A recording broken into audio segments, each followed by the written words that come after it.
ನಮಸ್ಕಾರ. ಮುಖ್ಯಾಂಶಗಳು. ಶಿಕ್ಷಣ ಸಂಸ್ಥೆಗಳಲ್ಲಿ ವಸ್ತ್ರ ಸಂಹಿತೆ ವಿಚಾರ. ಇಂದು ಗೃಹ ಹಾಗೂ ಶಿಕ್ಷಣ ಸಚಿವರೊಂದಿಗೆ ಮುಖ್ಯಮಂತ್ರಿ ಮಹತ್ವದ ಸಭೆ. ಕೋವಿಡ್ ಸಂಕಷ್ಟದ ನಡುವೆಯೂ ಸಾಂಸ್ಥಿಕ ವಲಯದಲ್ಲಿ 2 ಲಕ್ಷ ಉದ್ಯೋಗಾವಕಾಶ ಸೃಷ್ಟಿ. 2014ರಿಂದೀಚೆಗೆ 20% ಉದ್ಯೋಗ ವೃದ್ಧಿ. ಸಚಿವ ಭೂಪೇಂದ್ರ ಯಾದವ್. ಉತ್ತರ ಪ್ರದೇಶ ವಿಧಾನಸಭಾ ಚುನಾವಣೆಯ ಮೊದಲ ಹಂತದ 58 ಕ್ಷೇತ್ರಗಳಿಗೆ ಮತದಾನ ಪ್ರಗತಿಯಲ್ಲಿ.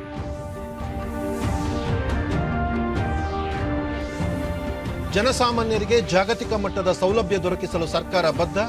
ಡಿಜಿಟಲ್ ತಂತ್ರಜ್ಞಾನದ ಮೂಲಕ ವಿವಾದ ಇತ್ಯರ್ಥಕ್ಕೆ ಕ್ರಮ. ರಾಜನಾಥ್ ಸಿಂಗ್. ವಾರ್ತೆಗಳ ವಿವರ. ಶಾಲಾ ಕಾಲೇಜುಗಳಲ್ಲಿನ ವಸ್ತುಸ್ಥಿತಿ ಕುರಿತು ಈವರೆಗಿನ ಬೆಳವಣಿಗೆಗಳ ಬಗ್ಗೆ ಶಿಕ್ಷಣ ಸಚಿವರು ಹಾಗೂ ಅಧಿಕಾರಿಗಳೊಂದಿಗೆ ಚರ್ಚಿಸುವುದಾಗಿ ಮುಖ್ಯಮಂತ್ರಿ ಬಸವರಾಜ ಬೊಮ್ಮಾಯಿ ಬೆಂಗಳೂರಿನಲ್ಲಿಂದು ತಿಳಿಸಿದ್ದಾರೆ. ಮಾಧ್ಯಮಗಳೊಂದಿಗೆ ಅವರು ಶಾಲೆಗಳಲ್ಲಿ ಸಮವಸ್ತ್ರದ ಬಗ್ಗೆ ಮುಖ್ಯ ನ್ಯಾಯಮೂರ್ತಿ ನೇತೃತ್ವದ ತ್ರಿಸದಸ್ಯ ಪೀಠ ಮಧ್ಯಾಹ್ನ ವಿಚಾರಣೆ ಕೈಗೆತ್ತಿಕೊಳ್ಳಲಿದೆ. ವಿದ್ಯಾರ್ಥಿಗಳ ಹಿತದೃಷ್ಟಿಯಿಂದ ಶಾಲೆಗಳಿಗೆ ರಜೆ ಘೋಷಿಸಲಾಗಿದೆ. ಯಾರೊಬ್ಬರೂ ಪ್ರಚೋದಿಸುವಂತಹ ಹೇಳಿಕೆಗಳನ್ನು ನೀಡಬಾರದು. ಕಾನೂನು ಸುವ್ಯವಸ್ಥೆಗೆ ಕಾಪಾಡುವುದು ಸರ್ಕಾರದಷ್ಟೇ ಪಾಲು ಇತರ ಸಂಘಟನೆಗಳಿಗೂ ಇದೆ ಎಂದರು. ಶಾಲೆಗಳಲ್ಲಿನ ಈವರೆಗಿನ ಬೆಳವಣಿಗೆ ಕುರಿತು ಸಚಿವರು ಹಾಗೂ ಅಧಿಕಾರಿಗಳೊಂದಿಗೆ ಚರ್ಚಿಸಿ ಮೊದಲಿನಂತೆ ಸೌಹಾರ್ದತೆ, ಶಾಂತಿ ಮೂಡಿಸಲು ಕ್ರಮ ಕೈಗೊಳ್ಳಲಾಗುವುದು ಎಂದು ತಿಳಿಸಿದರು. ನಾನು ಕೇಳ್ಕೊಳ್ಳೋದಿಷ್ಟೇ, ಶಾಲೆಗಳನ್ನು ರಜೆ ಮಾಡಿದ್ದೇವೆ. ಯಾಕಂದರೆ ವಿದ್ಯಾರ್ಥಿಗಳ ಮಧ್ಯೆ ಏನೂ ತೊಂದರೆ ಆಗಬಾರ್ದು ಅನ್ನುವಂಥ ಕಾರಣದಿಂದ ಮಾಡಿದ್ದೇವೆ. ಹೀಗಾಗಿ ಹೊರಗಡೆಯವರು ಪ್ರಚೋದನೆ ಮಾಡದಂತೆ, ಕಾನೂನು ಸುವ್ಯವಸ್ಥೆಗೆ ಧಕ್ಕೆ ತರದಂತೆ ನೋಡಿಕೊಳ್ಳುವಂಥದ್ದು ಎಲ್ಲ ಸಂಘಟನೆಗಳ ಒಂದು ಕರ್ತವ್ಯವಾಗಿದೆ. ಪ್ರಜಾಪ್ರಭುತ್ವದಲ್ಲಿ ನಾವೆಲ್ಲರೂ ಕೂಡ ಅದಕ್ಕೆ ಗೌರವ ಕೊಡಬೇಕಾಗ್ತದೆ ಮತ್ತು ಒಂದು ಶಾಂತಿಯುತವಾದ ವಾತಾವರಣ ನೆಲೆಸಿದರೆ ಇದಕ್ಕೆ ಕೋರ್ಟ್ನಲ್ಲೂ ಕೂಡ ಪರಿಹಾರ ಸಿಗೋಕ್ಕೆ ಸಾಧ್ಯ ಇದೆ. ಹೀಗಾಗಿ ನಾನು ಮತ್ತೊಮ್ಮೆ ಮನವಿ ಮಾಡ್ತೀನಿ, ಈ ವಿಷಯದಲ್ಲಿ ಯಾರ್ಯಾರು ಏನೇನು ಹೇಳಿಕೆ ಕೊಡಬೇಕು ಕೊಟ್ಟಾಗಿದೆ. ಇನ್ನು ಮುಂದೆ ಅವೆಲ್ಲವನ್ನೂ ನಿಲ್ಲಿಸಿ ಕೋರ್ಟಿನ ತೀರ್ಪಿಗಾಗಿ ಕಾಯೋಣ. ಯಾವುದೇ ರೀತಿಯ ಶಾಂತಿ ಕಡಲುವಂಥ ಯಾವುದೇ ವಿಚಾರವನ್ನು ಮಾತಾಡದೆ ನಮ್ಮಷ್ಟಕ್ಕೆ ನಾವೇ ನಿಯಂತ್ರಣ ಹಾಕ್ಕೊಳ್ಳೋದು ಒಳ್ಳೆಯದು ಅಂತ ನನ್ನ ವಿಚಾರ ಮತ್ತು ಮನವಿ. ಮಾಜಿ ಮುಖ್ಯಮಂತ್ರಿ ದಿವಂಗತ ಕೆಂಗಲ್ ಹನುಮಂತಯ್ಯನವರ 114ನೇ ಜಯಂತಿ ಅಂಗವಾಗಿ ವಿಧಾನಸೌಧದ ಬಳಿ ಇಂದು ಆಯೋಜಿಸಿದ್ದ ಕಾರ್ಯಕ್ರಮದಲ್ಲಿ ಅವರ ಭಾವಚಿತ್ರಕ್ಕೆ ಮುಖ್ಯಮಂತ್ರಿ ಬಸವರಾಜ ಬೊಮ್ಮಾಯಿ ಪುಷ್ಪ ನಮನ ಸಲ್ಲಿಸಿದರು. ಈ ವೇಳೆ ಸಚಿವರಾದ ಅರಗ ಜ್ಞಾನೇಂದ್ರ, ಆರ್ ಅಶೋಕ, ಡಾ ಸಿಎನ್ ಅಶ್ವಥ್ ನಾರಾಯಣ್, ಶಾಸಕರಾದ ರಾಜುಗೌಡ, ಉದಯ್ ಗರುಡಾಚಾರ್ ಸೇರಿದಂತೆ ಮತ್ತಿತರರು ಉಪಸ್ಥಿತರಿದ್ದರು. ಬಳಿಕ ನಾಡಪ್ರಭು ಕೆಂಪೇಗೌಡ ಪಾರಂಪರಿಕ ತಾಣದ ಅಭಿವೃದ್ಧಿ ಪ್ರಾಧಿಕಾರ ಹೊರತಂದಿರುವ ಕೆಂಪೇಗೌಡರ ಕ್ಯಾಲೆಂಡರ್ ಮತ್ತು ಲಾಂಛನವನ್ನು ಬಿಡುಗಡೆ ಮಾಡಿ ಕೆಂಪೇಗೌಡ ಅವರ ಪುತ್ಥಳಿಗೆ ಪುಷ್ಪ ನಮನ ಸಲ್ಲಿಸಿದರು.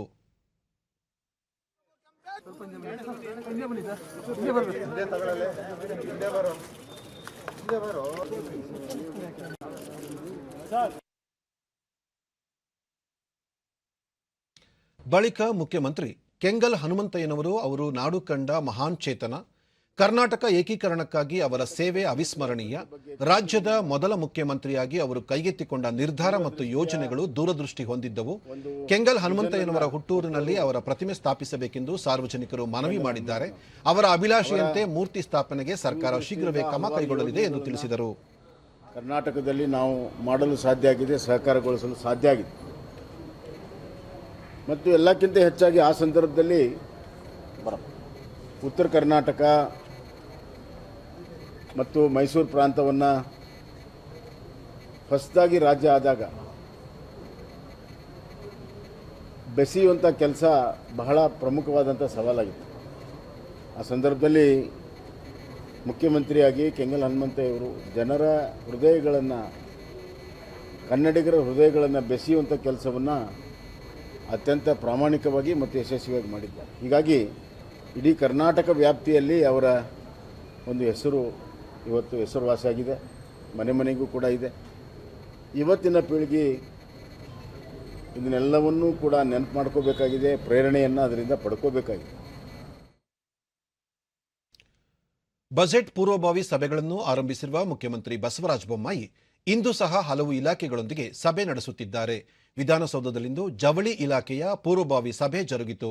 ಸಭೆಯಲ್ಲಿ ಜವಳಿ ಖಾತೆ ಸಚಿವ ಶಂಕರ ಪಾಟೀಲ ಮುನೇನಕೊಪ್ಪ, ಹಣಕಾಸು ಇಲಾಖೆ ಎಸಿಎಸ್ ಐಎಸ್ಎನ್ ಪ್ರಸಾದ್, ಅಭಿವೃದ್ಧಿ ಆಯುಕ್ತೆ ವಂದಿತಾ ಶರ್ಮಾ, ಮುಖ್ಯಮಂತ್ರಿಗಳ ಪ್ರಧಾನ ಕಾರ್ಯದರ್ಶಿ ಮಂಜುನಾಥ್ ಪ್ರಸಾದ್ ಸೇರಿದಂತೆ ವಿವಿಧ ಇಲಾಖೆಗಳ ಹಿರಿಯ ಅಧಿಕಾರಿಗಳು ಉಪಸ್ಥಿತರಿದ್ದರು.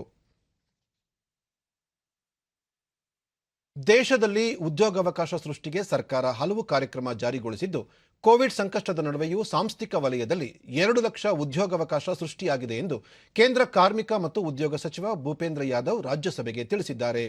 ಪ್ರಶ್ನೋತ್ತರ ವೇಳೆಯಲ್ಲಿ ಸದಸ್ಯರ ಪ್ರಶ್ನೆಗೆ ಉತ್ತರ ನೀಡಿದ ಸಚಿವರು, ಸಮೀಕ್ಷಾ ವರದಿ ಅನುಸಾರ 2013-14 ಶೇಕಡಾ 20% ಉದ್ಯೋಗ ವೃದ್ಧಿಯಾಗಿದ್ದು, ಈ ಅವಧಿಯಲ್ಲಿ ಸಾಂಸ್ಥಿಕ ವಲಯವೊಂದರಲ್ಲೇ 3 ಕೋಟಿ 80 ಲಕ್ಷ ಉದ್ಯೋಗಾವಕಾಶ ಸೃಷ್ಟಿಯಾಗಿದೆ ಎಂದರು. ಸರ್ಕಾರ ಕಾಲಕಾಲಕ್ಕೆ ಉದ್ಯೋಗ ಮತ್ತು ಕಾರ್ಮಿಕ ಸಮೀಕ್ಷೆ ನಡೆಸುತ್ತಿದೆ. ಈ ಮುನ್ನ ಕಾರ್ಮಿಕ ಬೇಡಿಕೆ ಅನುಸಾರ ಮಾತ್ರ ಸಮೀಕ್ಷೆ ಕೈಗೊಳ್ಳಲಾಗುತ್ತಿದ್ದು, ಈಗ ಪೂರೈಕೆ ದೃಷ್ಟಿಯಿಂದಲೂ ತ್ರೈಮಾಸಿಕ ಸಮೀಕ್ಷೆ ನಡೆಸಲಾಗುತ್ತಿದೆ ಎಂದು ಅವರು ತಿಳಿಸಿದರು. अब भारत सरकार के द्वारा सप्लाई साइड के लिए ಕರ್ನಾಟಕ ಸಂಸದ ಎಲ್ ಹನುಮಂತಯ್ಯನವರು ಉದ್ಯೋಗಾವಕಾಶ ಹೆಚ್ಚಳಕ್ಕೆ ಕುರಿತು ಸರ್ಕಾರ ಕೈಗೊಂಡಿರುವ ಕ್ರಮ ಕುರಿತು ಪ್ರಶ್ನಿಸಿದರು. और इस क्वार्टरली सर्वे की जो पहली रिपोर्ट आई है, उस रिपोर्ट ने दर्शाया है कि 2013-14 के मुकाबले में भारत में इस ಉತ್ತರ ಪ್ರದೇಶ ವಿಧಾನಸಭೆಗೆ ನಡೆಯಲಿರುವ 7 ಹಂತಗಳ ಚುನಾವಣೆಯ ಮೊದಲ ಹಂತದ ಮತದಾನ ಪ್ರಕ್ರಿಯೆ ಪ್ರಗತಿಯಲ್ಲಿದೆ. 9 ಮೀಸಲು ಕ್ಷೇತ್ರಗಳು ಸೇರಿದಂತೆ ಇಂದು 58 ಕ್ಷೇತ್ರಗಳಿಗೆ ಮತದಾನ ನಡೆಯುತ್ತಿದೆ. 11 ಗಂಟೆ ವೇಳೆಗೆ ಶೇಕಡಾ 20.03% ಮತದಾನವಾಗಿದೆ ಎಂದು ಚುನಾವಣಾ ಆಯೋಗ ತಿಳಿಸಿದೆ. ಶಾಮ್ಲಿ, ಮೀರತ್, ಹಪೂರ್, ಮಜಾಫರ್ನಗರ್, ಬಾಗ್ವತ್, ಗಾಜಿಯಾಬಾದ್, ಬುಲಂದರ್ ಶಹರ್, ಅಲಿಗರ್, ಆಗ್ರಾ, ಗೌತಮ್ ಬುದ್ಧ ನಗರ್ ಮತ್ತು ಮಥುರಾ ಜಿಲ್ಲೆಗಳಿಗೆ ಸೇರಿದ 2 ಕೋಟಿ 28 ಲಕ್ಷ ಮತದಾರರು ತಮ್ಮ ಹಕ್ಕು ಚಲಾಯಿಸಲಿದ್ದಾರೆ. 1 ಕೋಟಿ 24 ಲಕ್ಷ ಪುರುಷರು ಹಾಗೂ 1 ಕೋಟಿ 4 ಲಕ್ಷ ಮಹಿಳೆಯರು ಹಾಗೂ 1448 ತೃತೀಯ ಲಿಂಗಿ ಮತದಾರರಿದ್ದಾರೆ.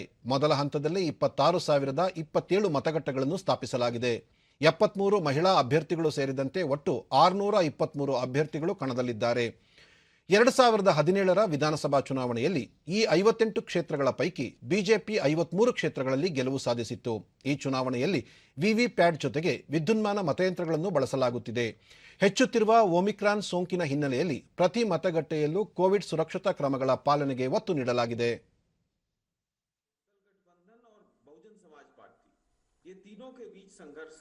कांग्रेस चतुर्कोणीय संघर्ष बनाने के चक्कर में है, लेकिन कांग्रेस पिछड़ती दिख रही है. जमीन पर कांग्रेस का असर कम है. हो सकता है 1-2 क्षेत्रों में कांग्रेस कुछ अच्छा करे, लेकिन ओवरऑल जो सिचुएशन है उसमें कांग्रेस बहुत ही कमजोर दिख रही है. तो मुख्यतया जो संघर्ष है वो भारतीय जनता पार्टी, सपा लोक दल गठबंधन और बहुजन समाज पार्टी. ಪ್ರಧಾನಿ ನರೇಂದ್ರ ಮೋದಿ ಎಲ್ಲ ಮತದಾರರು ಕೋವಿಡ್ ನಿಯಮಗಳನ್ನು ಪಾಲಿಸುವುದರೊಂದಿಗೆ ಪ್ರಜಾಪ್ರಭುತ್ವದ ಈ ಪವಿತ್ರ ಹಬ್ಬದಲ್ಲಿ ಉತ್ಸಾಹದಿಂದ ಪಾಲ್ಗೊಳ್ಳುವಂತೆ ಟ್ವೀಟ್ ಮೂಲಕ ವಿನಂತಿಸಿದ್ದಾರೆ. ಉತ್ತರ ಪ್ರದೇಶದ ವಿಧಾನಸಭಾ ಚುನಾವಣೆಯ 7ನೇ ಹಾಗೂ ಅಂತಿಮ ಹಂತಕ್ಕೆ ಇಂದಿನಿಂದ ನಾಮಪತ್ರ ಸಲ್ಲಿಕೆ ಪ್ರಕ್ರಿಯೆ ಆರಂಭವಾಗಲಿದೆ. 9 ಜಿಲ್ಲೆಗಳಿಗೆ ವ್ಯಾಪಿಸಿರುವ ಪರಿಶಿಷ್ಟ ಜಾತಿಯ 11 ಹಾಗೂ ಪರಿಶಿಷ್ಟ ಪಂಗಡಗಳ 2 ಮೀಸಲು ಕ್ಷೇತ್ರಗಳು ಸೇರಿದಂತೆ 54 ಕ್ಷೇತ್ರಗಳಿಗೆ ಈ ಹಂತದಲ್ಲಿ ಮಾರ್ಚ್ 7ರಂದು ಮತದಾನ ನಡೆಯಲಿದೆ. 7ನೇ ಹಂತದಲ್ಲಿ ಮತದಾನ ನಡೆಯಲಿರುವ 9 ಜಿಲ್ಲೆಗಳಲ್ಲಿ ಅಜಂಗಢ, ಮಾವು, ಜಾನ್ಪುರ್, ಚಂದೌಲಿ, ಗಾಜ್ಪುರ, ವಾರಣಾಸಿ, ಮಿರ್ಜಾಪುರ್, ಸೋನ್ಭದ್ರಾ ಮತ್ತು ಬದೋಹಿ ಜಿಲ್ಲೆಗಳು ಸೇರಿವೆ. ಇದೇ 17ರಂದು ನಾಮಪತ್ರ ಸಲ್ಲಿಸಲು ಕೊನೆಯ ದಿನವಾಗಿದೆ. ಮರುದಿನ ನಾಮಪತ್ರಗಳ ಪರಿಶೀಲನೆ ನಡೆಯಲಿದ್ದು, ಉಮೇದುವಾರಿಕೆ ಹಿಂಪಡೆಯಲು ಇದೇ 21ರಂದು ಅಂತಿಮ ದಿನವಾಗಿದೆ. ಮಾರ್ಚ್ 10ರಂದು ಎಲ್ಲ 7 ಹಂತದ ಮತ ಎಣಿಕೆ ಕಾರ್ಯ ನಡೆಯಲಿದೆ. ಉತ್ತರ ಪ್ರದೇಶ ವಿಧಾನಸಭಾ ಚುನಾವಣೆ ಹಿನ್ನೆಲೆಯಲ್ಲಿ ಪ್ರಧಾನಿ ನರೇಂದ್ರ ಮೋದಿ ಸಹರನ್ಪುರದಲ್ಲಿಂದು ಸಾರ್ವಜನಿಕ ಸಭೆಯನ್ನುದ್ದೇಶಿಸಿ ಭಾಷಣ ಮಾಡಿದರು. ಉತ್ತರ ಪ್ರದೇಶದಲ್ಲಿ ಅಭಿವೃದ್ಧಿ ಪರ್ವ ಮುಂದುವರಿಯಬೇಕಾದರೆ ಡಬಲ್ ಇಂಜಿನ್ ಸರ್ಕಾರ ಅಗತ್ಯವಿದೆ. ಕೇಂದ್ರ ಸರ್ಕಾರದ ಪಿಎಂ ಆವಾಸ್ ಯೋಜನೆ, ಕಿಸಾನ್ ಸಮ್ಮಾನ್ ಸೇರಿದಂತೆ ಹಲವು ಯೋಜನೆಗಳು ಪರಿಣಾಮಕಾರಿಯಾಗಿ ಅನುಷ್ಠಾನಗೊಳ್ಳಬೇಕಾದರೆ ಬಿಜೆಪಿ ಸರ್ಕಾರ ಮುಂದುವರಿಯುವುದು ಅತ್ಯಗತ್ಯ ಎಂದು ಪ್ರತಿಪಾದಿಸಿದರು. ಉತ್ತರ ಪ್ರದೇಶ ಅಭಿವೃದ್ಧಿಯ ಪರ್ವವನ್ನು ಕಾಣಬೇಕಾದರೆ ಜನತೆಯು ಬಿಜೆಪಿಯ ಅಭ್ಯರ್ಥಿಗಳನ್ನು ಬೆಂಬಲಿಸಬೇಕು ಎಂದು ಮತದಾರರಲ್ಲಿ ಮನವಿ ಮಾಡಿದರು. ಉತ್ತರಾಖಂಡ ಮತ್ತು ಗೋವಾದಲ್ಲೂ ಪ್ರಧಾನಿ ಚುನಾವಣಾ ಸಭೆಗಳಲ್ಲಿ ಮಾತನಾಡಲಿದ್ದಾರೆ. ಇದೇ 14ರಂದು 40 ಕ್ಷೇತ್ರಗಳಿಗೆ ಗೋವಾದಲ್ಲಿ ಮತದಾನ ನಡೆಯಲಿದ್ದು ಬಹಿರಂಗ ಪ್ರಚಾರಕ್ಕೆ ನಾಳೆ ತೆರೆ ಬೀಳಲಿದೆ. ಮಾರ್ಚ್ 10ರಂದು ಮತ ಎಣಿಕೆ ನಡೆಯಲಿದೆ. चुनाव की ड्यूटी में लगे सभी कर्मचारियों का और अपनी लोकतांत्रिक जिम्मेदारी निभाने के लिए कतार में खड़े रह करके मतदान के लिए आगे बढ़े हैं, ऐसे सभी मतदाताओं का भी मैं अभिनंदन करता हूं. साथियों, भाजपा ने यूपी चुनावों के लिए अपना जो घोषणा पत्र जारी किया है, ये घोषणा पत्र लोक कल्याण का संकल्प पत्र है.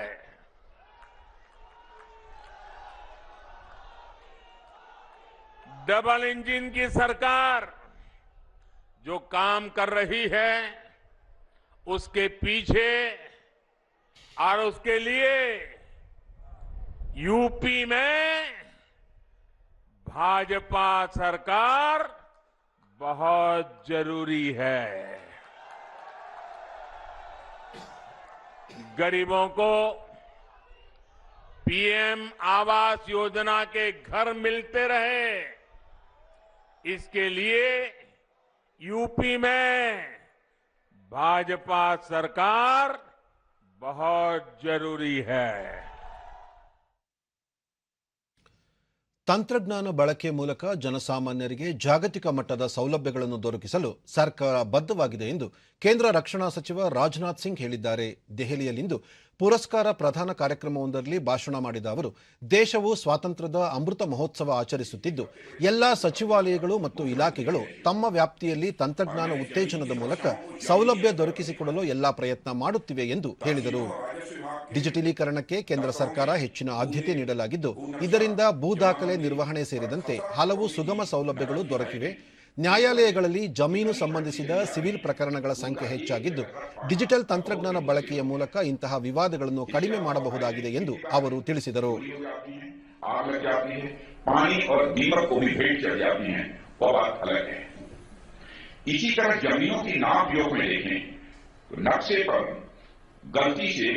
गुनिया इसे स्केल कहते हैं.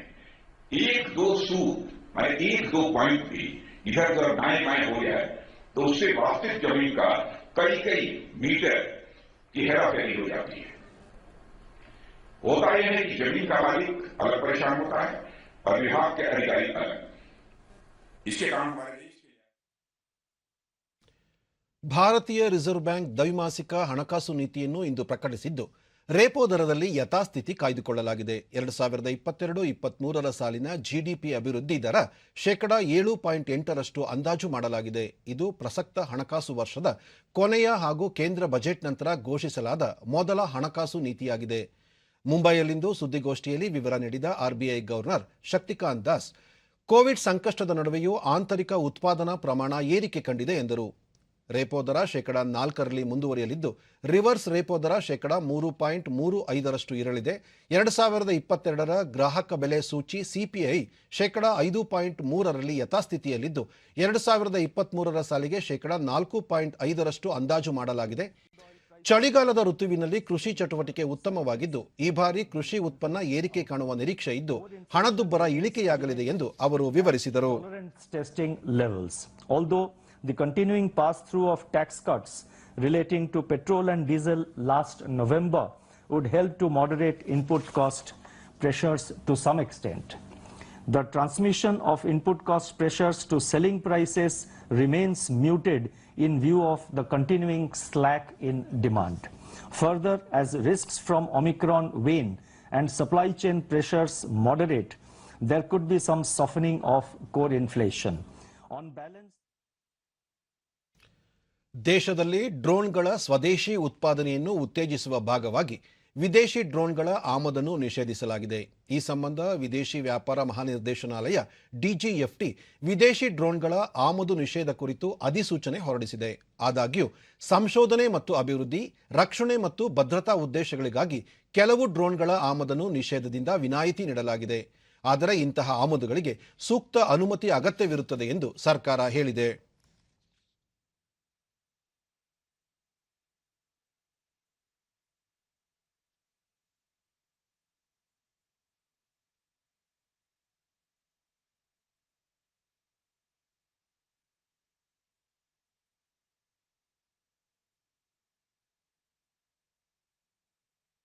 ರಾಷ್ಟ್ರಪತಿ ರಾಮನಾಥ್ ಕೋವಿಂದ್ ಇಂದಿನಿಂದ 5 ದಿನಗಳ ಕಾಲ ಮಹಾರಾಷ್ಟ್ರ ಮತ್ತು ತೆಲಂಗಾಣ ಪ್ರವಾಸ ಕೈಗೊಳ್ಳಲಿದ್ದಾರೆ. ನಾಳೆ ಮುಂಬೈನಲ್ಲಿರುವ ರಾಜಭವನದ ನೂತನ ದರ್ಬಾರ್ ಸಭಾಂಗಣವನ್ನು ಉದ್ಘಾಟಿಸಲಿರುವ ರಾಷ್ಟ್ರಪತಿ ಮರುದಿನ ರತ್ನಗಿರಿ ಜಿಲ್ಲೆಯ ಅಂಬಾಡವೆ ಗ್ರಾಮದಲ್ಲಿರುವ ಬಾಬಾ ಸಾಹೇಬ್ ಅಂಬೇಡ್ಕರ್ ಸ್ಮಾರಕಕ್ಕೆ ಭೇಟಿ ನೀಡಲಿದ್ದಾರೆ. ಇದೇ 13ರಂದು ರಾಷ್ಟ್ರಪತಿ ಹೈದರಾಬಾದ್ನಲ್ಲಿ ರಾಮಾನುಜ ಸಹಸ್ರಾಬ್ದಿ ಸಮಾರೋಪದಲ್ಲಿ ಪಾಲ್ಗೊಳ್ಳಲಿದ್ದು, ರಾಮಾನುಜಾಚಾರ್ಯರ ಚಿನ್ನದ ವಿಗ್ರಹವನ್ನು ಅನಾವರಣಗೊಳಿಸಲಿದ್ದಾರೆ.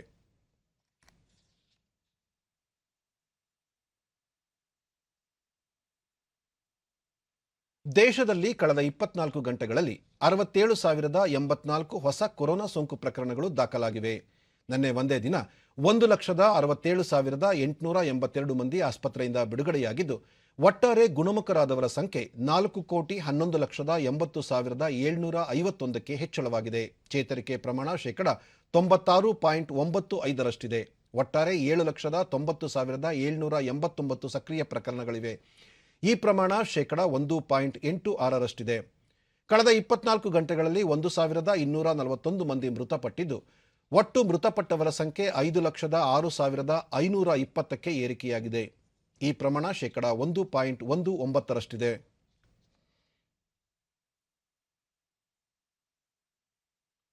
ವಿಶ್ವದಲ್ಲೇ ಅತಿ ಹೆಚ್ಚು ಲಸಿಕೆ ನೀಡಿರುವ ದೇಶಗಳ ಪೈಕಿ ಭಾರತ ಮುಂಚೂಣಿಯಲ್ಲಿದೆ. ಇದುವರೆಗೂ ದೇಶದಾದ್ಯಂತ ಒಟ್ಟು 171,28,19,947 ಡೋಸ್ ಲಸಿಕೆ ನೀಡಲಾಗಿದೆ.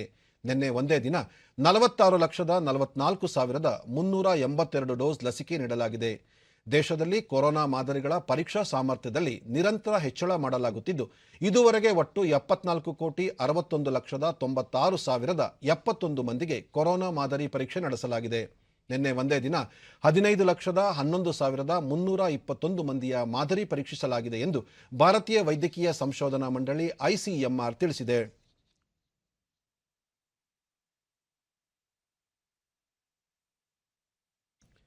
ಆಧುನಿಕ ಜಗತ್ತು ಕಂಡಿರುವ ಬಹುದೊಡ್ಡ ಸಂಗ್ರಾಮಗಳಲ್ಲಿ ಭಾರತದ ಸ್ವಾತಂತ್ರ್ಯ ಸಂಗ್ರಾಮವೂ ಒಂದು. ತಾಯ್ನೆಲವನ್ನು ವಿದೇಶಿಗರ ಕಪಿಮುಷ್ಟಿಯಿಂದ ಬಿಡುಗಡೆಗೊಳಿಸುವಲ್ಲಿ ತಮ್ಮ ಸರ್ವಸ್ವವನ್ನು ತ್ಯಾಗ ಮಾಡಿದ ಹಲವು ಮಹನೀಯರು ಹಾಗೂ ಸ್ವಾತಂತ್ರ್ಯ ಸಂಗ್ರಾಮದ ಹಲವು ವಿಷಯಗಳ ಕುರಿತ ವಿಶೇಷ ಸರಣಿಯ ವರದಿ ಇಲ್ಲಿದೆ.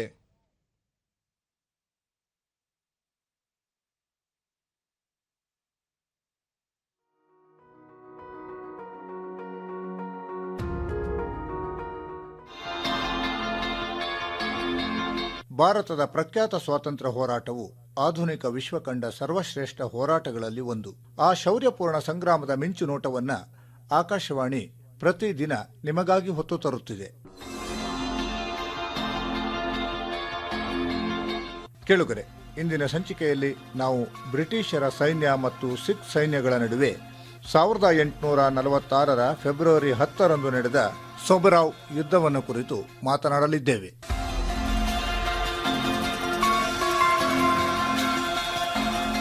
ಪ್ರಥಮ ಆಂಗ್ಲ ಸಿಖ್ ಯುದ್ಧವು 1845ರಲ್ಲಿ ಆರಂಭಗೊಂಡಾಗ ಸಿಖ್ ಸೈನ್ಯವು ಸಟ್ಲೆಜ್ ನದಿಯನ್ನು ದಾಟಿ ಬ್ರಿಟಿಷರ ಮೇಲೆ ದಾಳಿ ನಡೆಸಿತು.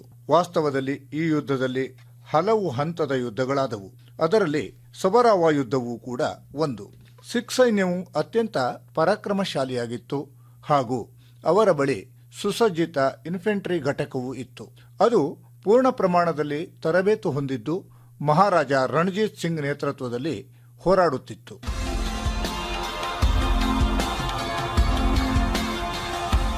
ತಾಂತ್ರಿಕವಾಗಿ ಬಹಳ ಶಕ್ತಿಶಾಲಿಯಾಗಿದ್ದಂತಹ ಬ್ರಿಟಿಷ್ ಸೈನ್ಯವು ಸಬರವ ಯುದ್ಧದಲ್ಲಿ ವಿಜಯವನ್ನು ಸಾಧಿಸಿತು.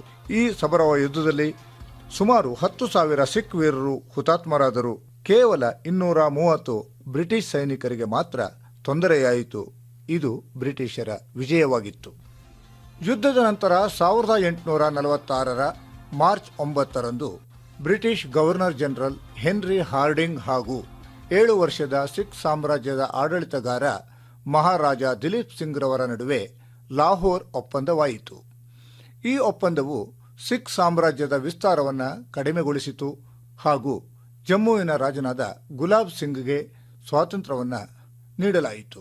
ಗುಲಾಬ್ ಸಿಂಗ್ ಜಮ್ಮುವಿನ ಪ್ರಾಂತ್ಯಗಳ ಅಧಿಕಾರದ ಬದಲಿಗೆ ಈಸ್ಟ್ ಇಂಡಿಯಾ ಕಂಪನಿಗೆ ಕೆಲವು ಅತ್ಯಮೂಲ್ಯ ಉಡುಗೊರೆಗಳನ್ನು ನೀಡಿದ. ಲಾಹೋರ್ ಒಪ್ಪಂದದ ಪ್ರಕಾರ ಲಾಹೋರ್ನ ಆಡಳಿತದಲ್ಲಿ ಒಬ್ಬ ಬ್ರಿಟಿಷ್ ಪ್ರತಿನಿಧಿಯನ್ನು ನೇಮಕ ಮಾಡಲು ಸಹಮತ ನೀಡಲಾಯಿತು. सुख का दाता सबका साथी, शुभ का ये संदेश है, माँ की गोद पिता का आश्रय, मेरा मध्य प्रदेश है। ಈ ದಿನ ನಾವು ಭಾರತದ ಸ್ವಾತಂತ್ರ್ಯ ಸೇನಾನಿ ರಾಜ್ ಬಕತ್ ಬಲಿಯವರಿಗೂ ಕೂಡ ಶ್ರದ್ಧಾಂಜಲಿಯನ್ನು ಸಮರ್ಪಿಸುತ್ತಿದ್ದೇವೆ. ಅವರು 1858 ಫೆಬ್ರವರಿ 10 ಹುತಾತ್ಮರಾದವರು. ರಾಜ ಬಕತ್ ಬಲಿ ಅವರು 1857 ಭಾರತದ ಪ್ರಥಮ ಸ್ವಾತಂತ್ರ್ಯ ಸಂಗ್ರಾಮದ ನಂತರ ಇಂದೋರ್ ಮತ್ತು ದಾರ್ ಕ್ಷೇತ್ರದಲ್ಲಿ ಬ್ರಿಟಿಷ್ ಸೇನೆಯೊಂದಿಗೆ ನಡೆದ ಯುದ್ಧದಲ್ಲಿ ಸ್ವಾತಂತ್ರ್ಯ ಸೇನಾನಿಗಳ ಜೊತೆಗೂಡಿದರು. ಬಕತ್ ಬಲಿಯವರ ಸೈನ್ಯವು ಅಕ್ಟೋಬರ್ 1857 ಎರಡನೆಯ ವಾರದಲ್ಲಿ ಬ್ರಿಟಿಷರಿಂದ ದಾರ್ ಪ್ರದೇಶವನ್ನು ವಶಪಡಿಸಿಕೊಂಡಿತು.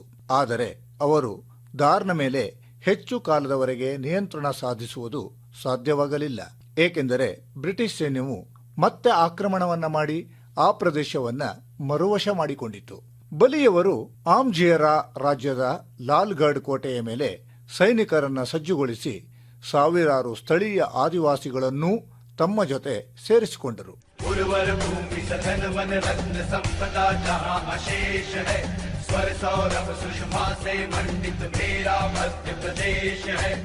ಕೋಟೆಯ ಮೇಲೆ ವಾಸ್ತವದಲ್ಲಿ ಯುದ್ಧ ಆರಂಭಗೊಳ್ಳುವ ಮೊದಲೇ ಬಲಿಯವರು ತಮ್ಮ ಮುಖ್ಯಮಂತ್ರಿ ಗುಲಾಬ್ ರಾವ್ ರವರ ಮುಖಾಂತರ ಆರಂಭಗೊಳಿಸಿದ್ದ ಮಾತುಕತೆಯಲ್ಲಿ ಭಾಗವಹಿಸಲು ಹೊರಗೆ ಹೋಗಬೇಕಾಯಿತು.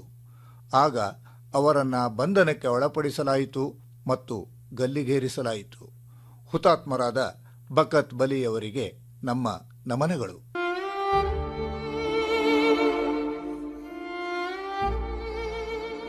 ಇಂದು ನಾವು ಸ್ವಾತಂತ್ರ್ಯ ಹೋರಾಟಗಾರರಾದ ಬಾಬು ಸಿಂಗ್ ರವರಿಗೂ ಶ್ರದ್ಧಾಂಜಲಿಯನ್ನ ಅರ್ಪಿಸುತ್ತಿದ್ದೇವೆ.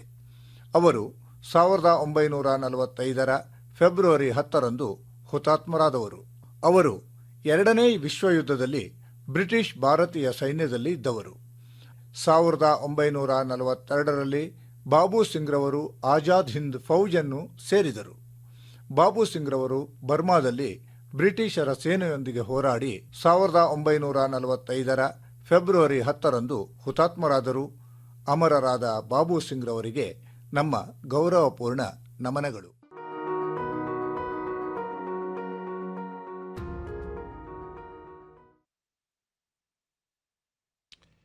ಹಿಜಾಬ್ ಧಾರಣೆ ವಿವಾದಕ್ಕೆ ಸಂಬಂಧಿಸಿದಂತೆ ಹೈಕೋರ್ಟ್ನ ತ್ರಿಪದಸ್ಥ ಪೀಠ ಇಂದು ಮಧ್ಯಾಹ್ನ ವಿಚಾರಣೆಯನ್ನು ಕೈಗೆತ್ತಿಕೊಳ್ಳಲಿದೆ. ಏಕಸದಸ್ಯ ಪೀಠ ಪ್ರಕರಣದಲ್ಲಿ ಗಂಭೀರ ಅಂಶಗಳಿರುವ ಹಿನ್ನೆಲೆಯಲ್ಲಿ ವಿಸ್ತೃತ ಪೀಠ ರಚನೆಯಾಗಬೇಕು ಎಂದು ಆದೇಶ ನೀಡಿದ ನಂತರ ಮುಖ್ಯ ನ್ಯಾಯಮೂರ್ತಿ ಋತುರಾಜ್ ಅವಸ್ಥಿ ಅವರ ನೇತೃತ್ವದಲ್ಲಿ ನ್ಯಾಯಮೂರ್ತಿಗಳಾದ ಕೃಷ್ಣ ಎಸ್ ದೀಕ್ಷಿತ್ ಮತ್ತು ಕಾಜಿ ಜೈಬುನ್ನೀಸಾ ಅವರನ್ನೊಳಗೊಂಡ ಪೂರ್ಣ ಪೀಠವನ್ನು ರಚಿಸಲಾಗಿದೆ. एक मामले में जो भी फैसला होगा वह सभी याचिकाओं पर लागू होगा। कर्नाटक के उडुपी में 1 जनवरी को हिजाब पर विवाद शुरू हुआ था, जिसके बाद शिमोगा सहित कई जिलों में इस पर विरोध प्रदर्शन होने लगा। ಚಾಮರಾಜನಗರ ಜಿಲ್ಲೆಯ ಮಲೆಮಹದೇಶ್ವರ ವನ್ಯಧಾಮದಲ್ಲಿ ಇಂದಿನಿಂದ 11 ದಿನ ಹುಲಿ ಗಣತಿ ನಡೆಯಲಿದೆ. ವನ್ಯಧಾಮದ ಕೊಳ್ಳೇಗಾಲ ಮತ್ತು ಹನೂರಿನ 2 ಉಪವಿಭಾಗದ 7 ವಲಯಗಳಲ್ಲಿ ಏಕಕಾಲದಲ್ಲಿ ಈ ಗಣತಿ ಕಾರ್ಯ ನಡೆಯಲಿದೆ. ಈಗಾಗಲೇ ತರಬೇತಿ ಪಡೆದಿರುವ ಸಿಬ್ಬಂದಿಯನ್ನು ಗಣತಿಗೆ ಬಳಸಿಕೊಳ್ಳಲಾಗುತ್ತಿದೆ. ಈಗಾಗಲೇ ನಡೆದಿರುವ 2 ಹಂತದ ಗಣತಿಯಲ್ಲಿ ವನ್ಯಧಾಮದ 7 ವಲಯಗಳಲ್ಲೂ ಹುಲಿಗಳು ಕಾಣಿಸಿಕೊಂಡಿದೆ ಎಂದು ಅರಣ್ಯಾಧಿಕಾರಿಗಳು ದೃಢಪಡಿಸಿದ್ದಾರೆ.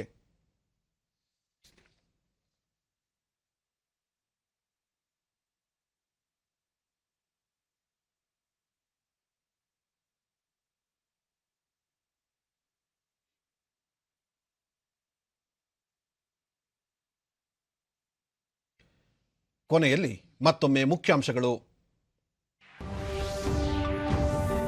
ಶಿಕ್ಷಣ ಸಂಸ್ಥೆಗಳಲ್ಲಿ ವಸ್ತ್ರ ಸಂಹಿತೆ ವಿಚಾರ ಇಂದು ಗೃಹ ಹಾಗೂ ಶಿಕ್ಷಣ ಸಚಿವರೊಂದಿಗೆ ಮುಖ್ಯಮಂತ್ರಿ ಮಹತ್ವದ ಸಭೆ.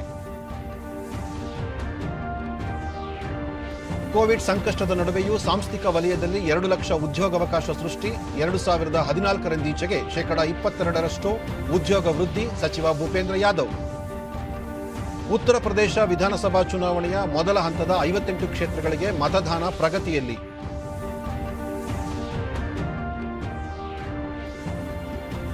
ಜನಸಾಮಾನ್ಯರಿಗೆ ಜಾಗತಿಕ ಮಟ್ಟದ ಸೌಲಭ್ಯ ದೊರಕಿಸಲು ಸರ್ಕಾರ ಬದ್ಧ. ಡಿಜಿಟಲ್ ತಂತ್ರಜ್ಞಾನದ ಮೂಲಕ ವಿವಾದ ಇತ್ಯರ್ಥಕ್ಕೆ ಕ್ರಮ. ರಾಜನಾಥ್ ಸಿಂಗ್. ನಮ್ಮ ವಾರ್ತಾ ಪ್ರಸಾರವನ್ನು ನೀವು ಡಿಡಿ ಚಂದನ ನ್ಯೂಸ್ ಯೂಟ್ಯೂಬ್ ಚಾನೆಲ್ನಲ್ಲೂ ವೀಕ್ಷಿಸಬಹುದು.